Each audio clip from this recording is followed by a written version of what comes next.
Hi hello. അപ്പം എനിക്ക് ചായക്ക് ഭയങ്കര അഡിക്ഷൻ ഉള്ള ഒരാളാണ് കേട്ടോ. അപ്പോൾ ചായക്ക് നമ്മൾ രാവിലെ എഴുന്നേറ്റിട്ട് പാലെടുത്ത് വെച്ചിട്ടുണ്ട്. പിന്നെ ഇന്ന് നമ്മൾ കടലക്കറിയാണ് വെക്കാൻ പോകുന്നത്. കാരണം ഇന്ന് ഇവിടെ അപ്പത്തിനുള്ള മാവാണ് ആട്ടി വെച്ചിരിക്കുന്നത്. അപ്പം നമുക്ക് എന്തായാലും കടലക്കറി റെഡിയാക്കാം. ഇത് നമ്മൾ തലേന്ന് തന്നെ വെള്ളത്തിലിട്ട് കുതിർത്ത് വെച്ചിട്ടുള്ള കടലയാണ്. അതിലേക്ക് വേണ്ട തക്കാളിയും ഉള്ളിയും പച്ചമുളകും എല്ലാം കൂടി ചേർത്തു. പിന്നെ ഉപ്പും മഞ്ഞൾപ്പൊടിയും എല്ലാം ചേർത്തിട്ട്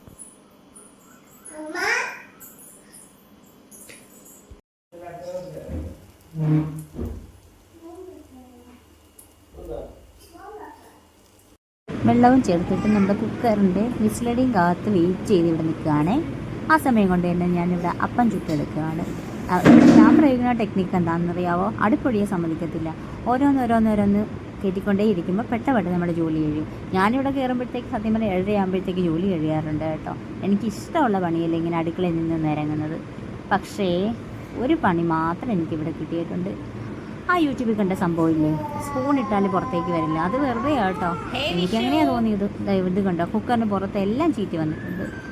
അപ്പോൾ നമ്മൾ ചുരുങ്ങിയ സമയം കൊണ്ട് അപ്പം എല്ലാം ചുട്ട് വെച്ചിട്ടുണ്ട്. ഇനി ഇതിലേക്ക് കടലയിലേക്ക് ഓരോരോ പൊടികൾ ചേർക്കുന്ന പണിയാണ് ഇവിടെ നടന്നുകൊണ്ടിരിക്കുന്നത്. വിഷുവിൻ്റെ ഇവിടെ അടുപ്പത്തിൻ്റെ സൈഡിൽ ഇങ്ങനെ കിടത്തി അല്ലെങ്കിൽ എന്തെങ്കിലുമൊക്കെ അഡ്ജസ്റ്റ്മെൻറ്റൊക്കെ ചെയ്തുകൊണ്ടാണ് നമ്മൾ അടുക്കളയിലൊക്കെ കയറുന്നത്. അവനൊന്നിനും സമ്മതിക്കാറില്ല. അത് കഴിഞ്ഞപ്പോൾ നമ്മുടെ കടലക്കറി റെഡിയാക്കി വെച്ചിട്ടുണ്ട്. ഇത് കുറുകാൻ വേണ്ടിയേ ഞാൻ കുറച്ച് കടല അരച്ച് ചേർത്തിട്ടുണ്ടായിരുന്നു.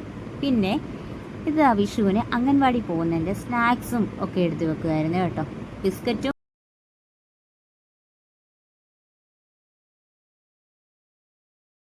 അവന് മടിയൊന്നുമില്ല കേട്ടോ പോകാൻ. അപ്പോൾ രാവിലെ തന്നെ റെഡി ആയിട്ട് ഞങ്ങൾ രണ്ടുപേരും കൂടെ.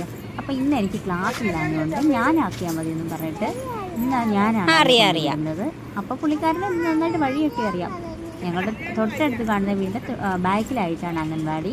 അപ്പോൾ പുള്ളി എനിക്ക് വഴിയും കാണിച്ചിട്ട് മുന്നേ പോകുന്നുണ്ട്.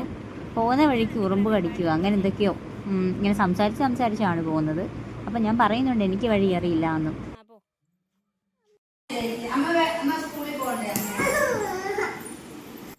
ഞാനിനി ഇട്ടിട്ട് പോകുന്ന പേടിച്ചിട്ടായിരിക്കും പുള്ളി ഒരു കരച്ചിലൊക്കെ ഒന്ന് പാസ്സാക്കി കേട്ടോ.